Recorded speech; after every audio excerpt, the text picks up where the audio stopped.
احمق نے اپنے دل میں کہا ہے کہ کوئی خدا نہیں۔ وہ بگڑ گئے، انہوں نے نفرت انگیز بدی کی ہے، کوئی نیکوکار نہیں۔ خدا نے آسمان پر سے بنی آدم پر نگاہ کی تاکہ دیکھے کہ کوئی دانش مند، کوئی خدا کا طالب ہے یا نہیں۔ وہ سب کے سب پھر گئے، وہ باہم نجس ہو گئے، کوئی نیکوکار نہیں، ایک بھی نہیں۔ کیا ان سب بد کرداروں کو کچھ علم نہیں جو میرے لوگوں کو ایسے کھاتے ہیں جیسے روٹی، اور خدا کا نام نہیں لیتے؟ وہاں ان پر بڑا خوف چھا گیا۔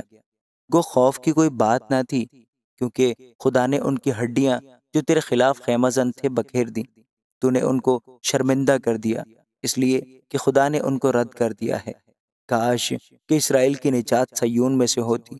جب خدا اپنے لوگوں کو اسیری سے لوٹا لائے گا تو یعقوب خوش اور اسرائیل شادمان ہوگا۔ آمین۔